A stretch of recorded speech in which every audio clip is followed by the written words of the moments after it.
76 number प्रश्न में क्या कह रहा है? कह रहा है समांतर श्रेणी 3, 7, 11 का 14वां पद है। यानी कि हमसे A14 पूछा है। क्या पूछा है? A14। an बराबर क्या होता है मालूम है ना सबको? a plus n minus 1 into D. तो a 14 बराबर कितना होगा? a प्लस 14 में से 1 घटाएंगे तो 13d। a plus 13d। a का मान देखो कितना है? 3 है। 13 इंटू डी कितना है? देखो 3 से 4 बढ़ा, फिर 7 से 4 बढ़ा तो 11। इसका मतलब डी कितना है? सार अंतर 4 है। 4 4 का अंतर है ना सब में, तो डी के जगह पे 4 देंगे। तो 3 प्लस 52 कितना होगा? 55। 55 किस में है? ऑप्शन नंबर बी में। देखो सब लोग 77 नंबर प्रश्न क्या कह रहा है? कह रहा है निम्नलिखित में से कौन समांतर श्रेणी में है? तो समांतर श्रेणी में यदि कोई होगा तो सार अंतर समान होगा, है कि नहीं? तो यहाँ देखिए 8 है और यहाँ 2 बढ़ा तो -6, फिर 2 बढ़ा -4, फिर 2 बढ़ा, यानी कि 2 की बढ़त हो रही है। इसका मतलब यही है हमारा समांतर श्रेणी में। बाकी अगर हम देखें तो 5 से 15 हुआ, 10 बढ़ा, फिर 15 से 18 3 बढ़ा। तो यहाँ देखो A3 माइनस A2 हो गया 3 और A2 माइनस A हो गया 10। तो यहाँ सार अंतर समान नहीं है। इसमें से किसी में भी सार अंतर समान नहीं है, केवल ऑप्शन नंबर ए में है, इसलिए ऑप्शन नंबर ए हमारा सही हो जाएगा। 78 नंबर प्रश्न है समांतर श्रेणी 16, 11, 6, 1, -4 का nवां पद होगा। nवां पद यानी कि हमसे an पूछ रहा है क्या होगा। an बराबर क्या होता है? a plus n minus 1 into D. देखिए a के जगह पे कितना है? 16 प्लस n माइनस 1, n तो मालूम नहीं है अपने को। d कितना है? तो 11 में से अगर 16 घटाएं तो -5 आएगा। इसको सॉल्व कीजिए। 16 -5 को n से गुना करेंगे तो -5n होगा, और -5 को -1 से गुना करेंगे तो प्लस में 5 होगा। 16 5 कितना होता है? 21। 21 माइनस 5n, 21 माइनस 5n इसका nवां पद होगा, जो कि ऑप्शन नंबर बी में दिख रहा है। 79 साइन 30 डिग्री बट्टा cos 30 degree into cot 30 degree का मान क्या होगा? यहाँ देखिए साइन 30 डिग्री है बट्टा कॉस 30 डिग्री लिख दीजिए, और कॉट को हम लोग क्या लिख सकते हैं? कॉट क्या होता है? Cos by sine. तो कॉस 30 डिग्री अब बट्टा साइन 30 डिग्री लिख दे, कॉट 30 डिग्री को। कोई आपत्ति किसी को? नहीं। साइन 30 से साइन 30 गया, कॉस 30 से कॉस 30 गया, तो कितना बचेगा? Option number D. क्वेश्चन देखो 80 नंबर दिया 1 माइनस 10 स्क्वायर 45 डिग्री बट्टा 1 प्लस 10 स्क्वायर 45 डिग्री का मान क्या होगा? ये ऑप्शंस दिए गए हैं। 10 45 का मान सबको पता है क्या होता है? 10 45 डिग्री का मान 1 होता है। तो यहाँ पे वर्ग है तो इसका 1 का वर्ग कर देंगे, प्लस 1 का वर्ग नीचे भी। यहाँ भी 10 का वर्ग है, 10 स्क्वायर 45 डिग्री है, यहाँ भी 10 स्क्वायर 45 डिग्री है। 10 45 का मान 1 होता है, यहाँ 1 लिखेंगे, उसका स्क्वायर कर देंगे। अब देखो 1 का स्क्वायर तो 1 ही होता है, 1 में से 1 गया और यहाँ 1 में 1 जुड़ेगा, तो क्या होगा? 0 बट्टा 2। 0 बट्टा समथिंग क्या होता है? 0। इनमें से किसका मान 0 के बराबर है? तो साइन 0 का मान 0 के बराबर होता है ना, ऑप्शन नंबर बी सही हो जाएगा। 81 नंबर प्रश्न कह रहा है बिंदु 7, 10 किस पाद में स्थित है? प्रथम पाद, द्वितीय पाद, तृतीय पाद या चतुर्थ पाद? तो सबसे पहले हम समझते हैं चतुर्थांश को, यानी कि पाद को समझते हैं। यहाँ देखिए ये x अक्ष होता है और ये y अक्ष होता है, इधर x डैश और इधर y डैश। इस पाद में इसको कहते हैं प्रथम पाद। प्रथम पाद में x भी पॉजिटिव और y भी पॉजिटिव, तो प्लस और प्लस साइन होगा। पहले हम लोग x लिखते हैं और फिर y लिखते हैं, पहले भुज और फिर कोटि। तो प्लस प्लस यदि साइन हमको दिखे तो किस में होगा? प्रथम पाद में। तो यहाँ देख सकते हैं 7 भी प्लस में है और 10 भी प्लस में है, तो हमारा ये प्रथम पाद में स्थित है। लेकिन यहाँ मान लीजिए अगर पहला वाला माइनस रहे और दूसरा वाला प्लस रहे, तो ये द्वितीय पाद में स्थित होगा, क्योंकि इधर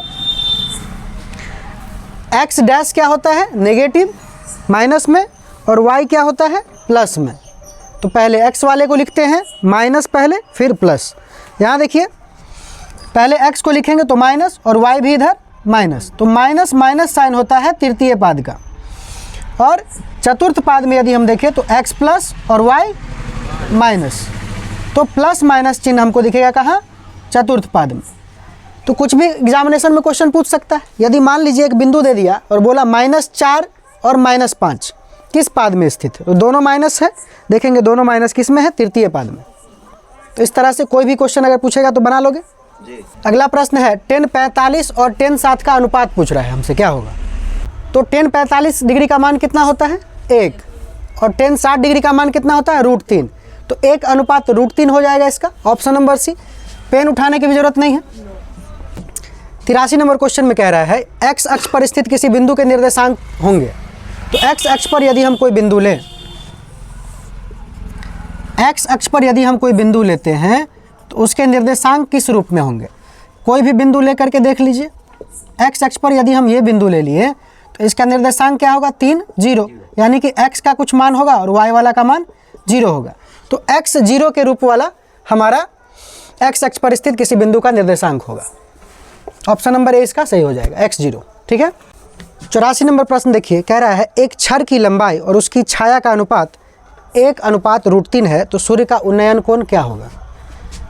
मान लेते हैं ये एक छड़ है और उसकी छाया यहाँ पर रही है, इधर इसकी छाया पर रही है।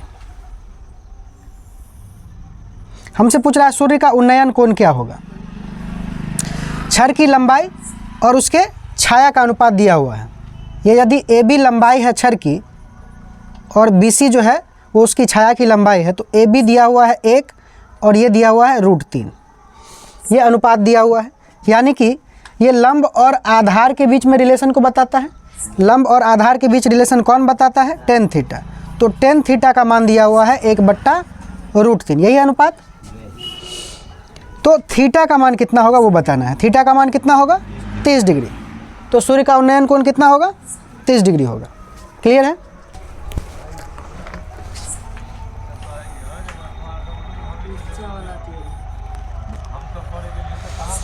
ये 90 डिग्री लगना चाहिए। 85 नंबर क्वेश्चन में क्या है, मूल बिंदु से r -x y की दूरी क्या है। मूल बिंदु क्या होता है, 0, 0। मान लेते हैं O मूल बिंदु है और एक बिंदु है r -x और y। अपने को OR निकालना है, मूल बिंदु से इसकी दूरी निकालना है। तो क्या हो जाएगा, x2 - x1 का x² प्लस y2 - y1 का स्क्वायर। यहाँ -x का स्क्वायर होगा और y में से 0 गया तो y का स्क्वायर। -x का स्क्वायर करेंगे तो प्लस में x का स्क्वायर हो जाएगा प्लस y²। तो x² plus y² √51। Option number A. 86 number प्रश्न कह रहा है बिंदु P 5, 7 और Q 8, 11 के बीच की दूरी क्या है। तो दूरी सूत्र का इस्तेमाल करेंगे। PQ बराबर क्या हो जाएगा, दूरी सूत्र क्या कहता है, x2 - x1 का स्क्वायर रूट के अंदर में x2 - x1 का स्क्वायर प्लस y2 - y1 का स्क्वायर। यहाँ से वैल्यूज रखिए, x2 - x1 का स्क्वायर तो 8 - 5 का स्क्वायर, y2 - y1 का स्क्वायर तो 11 - 7 का स्क्वायर। 8 में से 5 गया तो 3, 3 का स्क्वायर। 11 में से 7 गया तो 4, 4 का स्क्वायर। 3 का स्क्वायर 9 होता है और 4 का स्क्वायर 16। जोड़ेंगे तो √25, बाहर निकालेंगे +-5। लेकिन दूरी को हम लोग धनात्मक से दिखाते हैं, इसलिए 5 इकाई होगा। देखिए 87 नंबर प्रश्न में क्या कह रहा है, कह रहा है y बराबर 4 का आलेख निम्न में से किस बिंदु से होकर गुजरेगी। तो y बराबर 4 होना चाहिए, यानी कि y के जगह पे 4 होना चाहिए। यहाँ देखिए ऑप्शंस में y के जगह पे 4 कहाँ है, y के जगह पे 4 कहाँ है, ऑप्शन नंबर बी में है ना, 2,4। y के जगह पे 4 है तो इसी बिंदु से होकर के गुजरेगा। 88 नंबर क्वेश्चन में पूछ रहा है मूल बिंदु का निर्देशांक क्या होगा। मूल बिंदु का निर्देशांक 0, 0 होता है। मूल बिंदु देखो, ये अगर x अक्ष है ये और y अक्ष है ये, तो इसको हम लोग मूल बिंदु कहते हैं। इसका निर्देशांक 0 होता है, x यहाँ 0 होता है और y भी यहाँ 0 होता है। 89 नंबर प्रश्न में कह रहा है यदि त्रिभुज ABC और त्रिभुज QRP, दो त्रिभुज ऐसे हैं जो समरूप है। क्या है, समरूप त्रिभुज है। ये मान लेते हैं ABC है और ये QRP है, दोनों त्रिभुज समरूप हैं। यदि दोनों त्रिभुज समरूप हैं तो इनके संगत भुजाओं का अनुपात क्या होगा? समान होगा, है ना। और ये भी दिया हुआ है एरिया ऑफ त्रिभुज ABC और एरिया ऑफ त्रिभुज PQR, दोनों का जो अनुपात है वो 9/4 है। हम जानते हैं कि त्रिभुज ABC का एरिया और त्रिभुज QRP का एरिया, QRP लिखे या PQR लिखे, बात एक ही है। इसका जो अनुपात है यानी कि 9/4 वह किसके बराबर होगा? तो संगत भुजाओं के अनुपात के वर्ग के बराबर होगा, ऐसा हम लोग जानते हैं। यानी कि AB/QR के अनुपात के वर्ग के बराबर होगा, या फिर हम कहें BC/PR या RP के अनुपात के वर्ग के बराबर होगा। हमसे क्वेश्चन में पूछ क्या रहा है? PR का मान। किसका मान पूछ रहा है? PR का। तो हम इससे बनाएंगे, है कि नहीं? तो 9/4 बराबर होगा किसके? BC/PR के अनुपात के वर्ग के बराबर होगा ना। देखो BC का मान दिया हुआ है, कितना है? 15 सेंटीमीटर। तो 9/4 इधर से देखो, अगर हम वर्ग को इस तरफ ले आए तो इधर क्या लग जाएगा? रूट, बराबर क्या हो जाएगा? BC/PR। BC का मान दिया हुआ है, BC का मान कितना दिया हुआ है? 15 सेंटीमीटर। यहाँ बिठा दीजिए, 15 सेंटीमीटर बट्टा PR बराबर, यहाँ देखो 9/4 को यदि बाहर निकालेंगे तो 3/2 आएगा। हमसे PR का वैल्यू पूछा है, क्रॉस मल्टीप्लिकेशन करेंगे। 3PR बराबर कितना होगा? 15 सेंटीमीटर इंटू 2, PR बराबर 15 सेंटीमीटर गुने 2 बट्टा में 3 होगा ना। 3 से कटेगा, 3 पचे 15, तो 5 दूनी 10 सेंटीमीटर। तो PR का वैल्यू कितना होगा? 10 सेंटीमीटर। Option number B. अगला प्रश्न है, त्रिभुज PQR में यदि PR का स्क्वायर बराबर है PQ का स्क्वायर जोड़ QR का स्क्वायर, यानी कि हमको यहाँ हाइपोटेनस H का स्क्वायर बराबर B स्क्वायर जोड़ P स्क्वायर दिया हुआ है कि नहीं। कर्ण स्क्वायर बराबर क्या होता है? लंब स्क्वायर जोड़ आधार स्क्वायर। आधार और लंब के बीच में हमेशा 90 डिग्री बनता है। यहाँ देखो जो कॉमन पार्ट है, यहाँ PQ, अब PQ के बाद क्या आ रहा है? QR। इसका मतलब है Q पे 90 डिग्री होगा। किस पे 90 डिग्री होगा? Q पे 90 डिग्री होगा। Q का मान पूछ रहा है हमसे, कोण Q का मान हमसे पूछ रहा है ना, तो कोण Q का मान कितना हो जाएगा? 90 डिग्री। अगर हम एक फिगर भी बनाएं तो ये है P, ये Q, ये R, तो PQ का स्क्वायर जोड़ QR का स्क्वायर बराबर PR का स्क्वायर तभी होगा जब यहाँ पे Q कितना होगा? 90 डिग्री। 91 नंबर प्रश्न में एक त्रिभुज PQR है, एक त्रिभुज है, त्रिभुज PQR, और कह रहा है बिंदु S और T क्रमशः भुजाओं PQ और PR पर स्थित है। PQ पर क्या है? बिंदु S है और PR पर बिंदु T है। इस प्रकार स्थित है कि ST जो है वो पैरेलल है QR के। ST समांतर हो जाता है किसके? QR के समांतर है। यदि PS का मान x दिया है और SQ का मान कितना दिया है? x - 2, PT का मान x + 2 है और TR का मान x - 1 है। तो हमसे पूछ रहा है x का मान ज्ञात कीजिए। यदि किसी त्रिभुज में एक भुजा के समांतर यदि कोई रेखा खींची जाए तो अन्य दो भुजाओं को समान अनुपात में विभाजित करती है, उसी का हम लोग इस्तेमाल करेंगे। यानी कि PS/SQ किसके बराबर हो जाएगा? PT/TR के बराबर हो जाएगा। यहाँ से देखिए PS का मान x है, SQ का मान x - 2 है। यह किसके बराबर हो जाएगा? x + 2 बाई x - 1 के। क्रॉस मल्टीप्लिकेशन करिए, x × x - 1 किसके बराबर हो जाएगा? x + 2 × x - 2 के। ये कितना हो गया? x² - x, और ये हो गया x² -4 हो जाएगा। x² से x² गया, माइनस से माइनस गया, x का मान कितना आ जाएगा? 4 सेंटीमीटर। कौन से ऑप्शन में है? ऑप्शन नंबर ए में। क्लियर। 92 नंबर प्रश्न भी उसी प्रकार है। इसमें हमको त्रिभुज ABC में बिंदु D और E इस प्रकार दिया है, जो DE समानांतर हो जाता है BC के। क्वेश्चन में AD और DB का अनुपात दिया हुआ है 4:5 और AC का मान, ये पूरा का मान दिया हुआ है 18 सेंटीमीटर। ये पूरा यदि 18 है तो AE कितना हो जाएगा? अगर हम EC को x माने हैं तो ये कितना हो जाएगा? 18 माइनस x। क्या हो जाएगा? 18 माइनस x। अब हम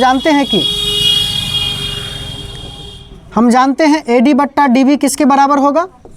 AE बट्टा EC के बराबर होगा। AD बट्टा DB का मान 4/5 दिया है। AE कितना है? 18 माइनस x और EC को हमने x माना है, तो 4x बराबर हो जाएगा 18 पंचे 90 माइनस 5x।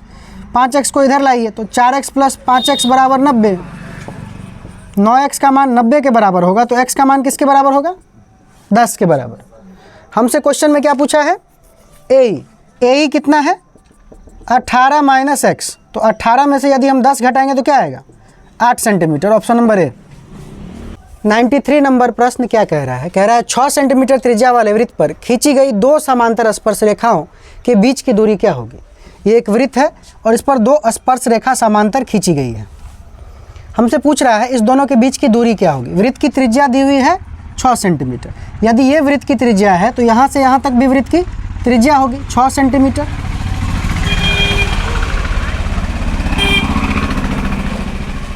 अब यदि इन दोनों को हम जोड़ दें तो यही दूरी है ना, ये इस स्पर्श रेखा से इस स्पर्श रेखा की दूरी यही है। तो 6 सेंटीमीटर ये और 6 सेंटीमीटर ये, टोटल कितना हो गया? 12 सेंटीमीटर। Option number C. देखिए अगला प्रश्न है, किसी बाह्य बिंदु से वृत्त पर कितनी स्पर्श रेखाएं खींची जा सकती है? ये एक बाह्य बिंदु P है। यहाँ देखिए वृत्त पर कितनी स्पर्श रेखाएं हम खींच सकते हैं? एक PA और एक PB। स्पर्श बिंदु A पर एक रेखा PA खींच रहे हैं और स्पर्श बिंदु B पर एक रेखा PB खींच रहे हैं। इसके अलावा कोई रेखा हम खींच सकते हैं? नहीं ना। तो स्पर्श रेखा हम अधिकतम 2 ही खींच सकते हैं किसी बाह्य बिंदु से वृत्त पर। किसी एक बाह्य बिंदु से 2 स्पर्श रेखाएं खींची जा सकती है। क्लियर है? 95 नंबर क्वेश्चन में क्या कह रहा है? कह रहा है दी गई आकृति में कोण AOB यदि 130 डिग्री हो, यानी कि ये कोण दिया हुआ है कितना? 130 डिग्री। तो हमसे पूछ रहा है कोण APB, ये कोण कितना होगा? 130 होगा, 50 होगा, 65 होगा या 100 होगा? तो हम जानते हैं कि AOBP क्या है?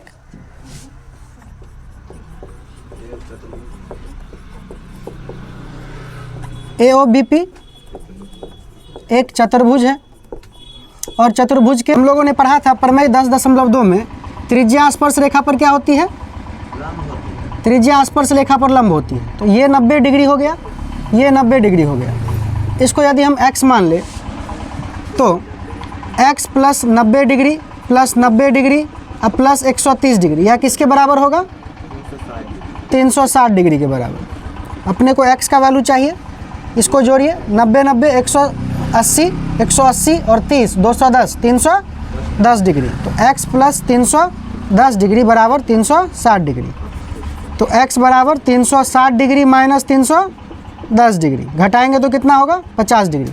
50 डिग्री ऑप्शन नंबर बी में दिख रहा है, यही हमारा सही आंसर हो जाएगा। देखिए क्वेश्चन नंबर 96 कह रहा है दी गई आकृति में TP तथा TQ 2 स्पर्श रेखाएं हैं। यहाँ से एक स्पर्श रेखा है TP और एक है TQ।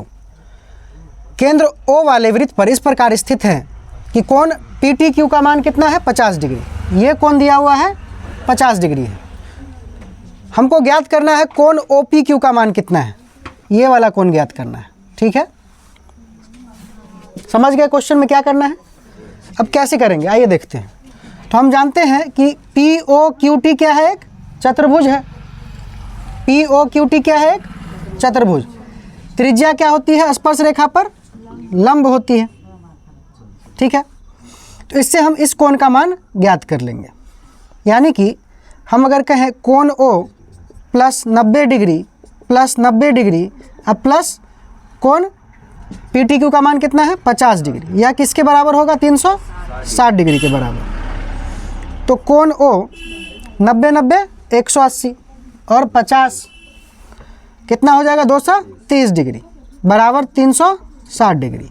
तो कोण O का मान कितना हो जाएगा? 360 डिग्री माइनस 230 डिग्री। घटाएंगे तो कितना आएगा 130 डिग्री आएगा। तो ये कोण हमारा 130 डिग्री हो गया। ठीक है, अब देखो यहाँ से OQ और OP दोनों वृत्त की त्रिज्याएं हैं, तो OP बराबर हो जाएगा OQ के, OQ बराबर हो जाएगा ना OP के, क्योंकि दोनों वृत्त की त्रिज्याएं हैं।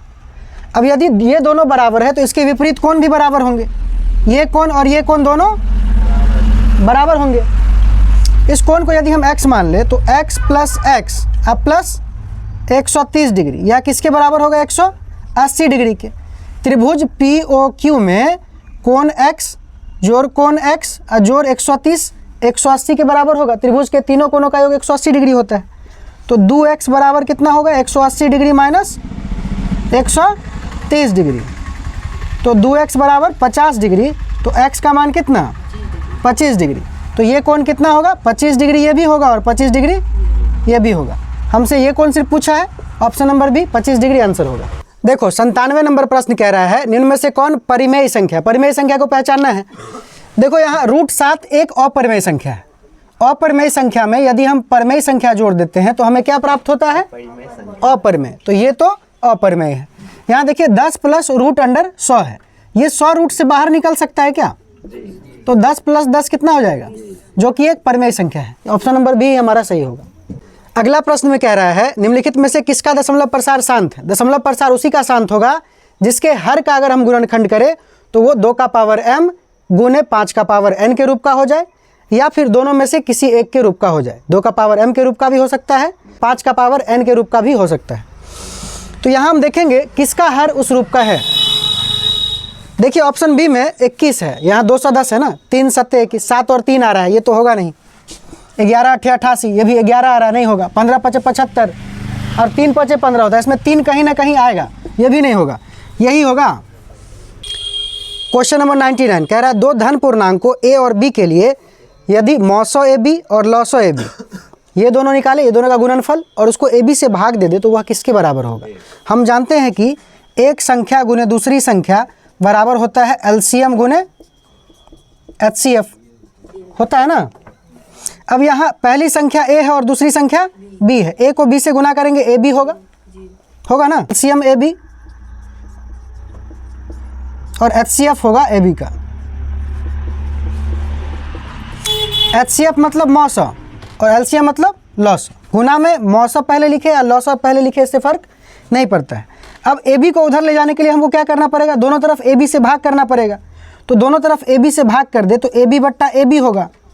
यहाँ पर LCM AB का गुने HCF AB का बट्टा में AB। देखो AB से AB कट गया, कितना होगा 1। हमसे यही दिया हुआ है क्वेश्चन में, मौसे AB गुने लौसे AB बट्टा AB, लौसे AB गुने मौसे AB बट्टा AB का मान कितना हो जाएगा 1 के बराबर। ऑप्शन नंबर ए में इसका सही आंसर है। ठीक है, last question of this series पूछ रहा है 100 नंबर क्वेश्चन में निम्न में से कौन युग्म सह अभाज्य है। सह अभाज्य किसको कहते हैं, ऐसी संख्या का युग्म जिसका HCF निकाले तो 1 आए, यानी कि मौसो यदि 1 है तो वह सह अभाज्य होगा, नहीं तो नहीं होगा। तो पहला देखिए युग्म क्या है, 14 और 35 है। इसका फैक्टर निकालेंगे तो 2 गुने 7 होगा, इसका निकालेंगे तो 5 गुने 7। देखिए कॉमन आ रहा है 7। HCF क्या यहाँ HCF कितना है 7 है, तो क्या यह सह अभाज्य होगा, नहीं होगा। ऑप्शन नंबर बी में क्या है 18 और 25। 18 का यदि हम फैक्टर निकाले 2 गुने 3 गुने 3 आएगा, 2 3 6 6 3 18, और ये 5 गुने 5 आएगा। इसमें देखिए कुछ भी कॉमन है नहीं है, तो HCF इसका क्या होगा 1। तो यदि HCF 1 हो गया तो यह सह अभाज्य होगा। ऑप्शन नंबर बी हमारा सही होगा। ये क्वेश्चन को सब लोग 100 क्वेश्चन को अच्छे से प्रैक्टिस कर लेना, इसी आधार पर एग्जाम में क्वेश्चन पूछा जाता है।